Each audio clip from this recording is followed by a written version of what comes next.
717 জন হজ যাত্রী নিয়ে আজ ভোর 5:30টায় প্রথম হজের ফিরতি ফ্লাইট এসে পৌঁছেছে হজরত শাহজালাল আন্তর্জাতিক বিমানবন্দরে। পবিত্র হজের আনুষ্ঠানিকতা সম্পূর্ণ করে প্রথম ফ্লাইটে তারা ঢাকা শাহজালাল আন্তর্জাতিক বিমানবন্দরে এসে পৌঁছেছেন। আনুষ্ঠানিকতার শেষে বিমানবন্দর থেকে একে একে বেরিয়ে আসেন হাজিরা। এবারে হজ পালনে সৌদি আরবে যান 85,225 জন হজ যাত্রী। সেরকম হয় না, সরকারিভাবে আমরা গেছি, আলহামদুলিল্লাহ সবকিছুই ভালো। আর ওখানে গিয়ে তো অবশ্যই দেশবাসীদের জন্য দোয়া করছি, সাথে সাথে ফিলিস্তিনিদের জন্য দোয়া করছি। এই আর সবকিছু মিলেই আলহামদুলিল্লাহ ভালো। তবে একটা মানে ফিজিক্যালি ফিট থাকতে হবে হজ করতে গেলে, এইটাই আমার বলা আর কি। একেবারে বৃদ্ধ হইয়া অনেক বয়স্ক হইয়া যে হজে যাওয়া, সেটা খুবই কষ্টকর। হজের যে ইবাদতটা মূলত আসলে 50 বছরের আগেই করাটা উচিত। তার কারণ অনেক পরিশ্রম।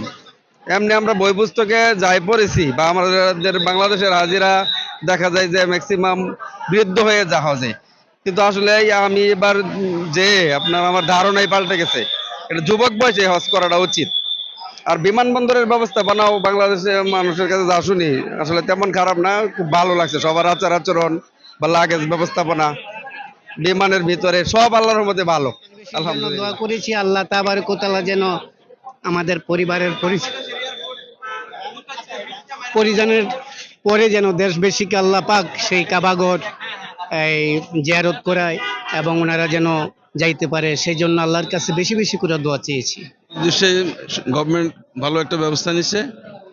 ম্যানেজমেন্ট করতে গেলে বিরাট একটা আয়োজন, তো এটা টুকিটাকি সুবিধা আছে, এগুলো আমরা মেনে নিচ্ছি। এই আর কি, আল্লাহর রহমতে আমাদের দিনটা খুব ভালো হয়ে গেছে। এখান থেকে আরম্ভ থেকে মক্কা মদিনা মনোয়ারা সবকিছু আমাদেরকে দেখার ব্যবস্থা করে দিয়েছে মোল্লেম।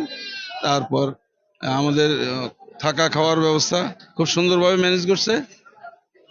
টুকিটাকি ভাই কিছুটা থাকবে, বাসাতে বাইরে এলে অসুবিধা শুরু, এই আর কি। এই অসুবিধা ছাড়া ইনশাল্লাহ আল্লাহর কাছে তো সবই চাইছি ইনশাল্লাহ। নিজের গুনাহ মাফ চাইছি, ছেলে মেয়ের জন্য চাইছি, দেশের জন্য চাইছি, জনগণের চাইছি, সবার জন্য ইনশাল্লাহ দোয়া করছি। আল্লাহ কতটুকু কবুল করে জানি না। আর এই আর কি, আর দেশের মঙ্গল। আর আপনারা যারা আছেন ভাইরা পরিচিতি, তাদের জন্য আমরা ইনশাল্লাহ দোয়া করছি। যারা সাংবাদিক বাইরে আছেন আমাদের দেশের জন্য যোগাযোগ রক্ষা করতেছেন, সবার জন্য ইনশাল্লাহ দোয়া করছি আমরা।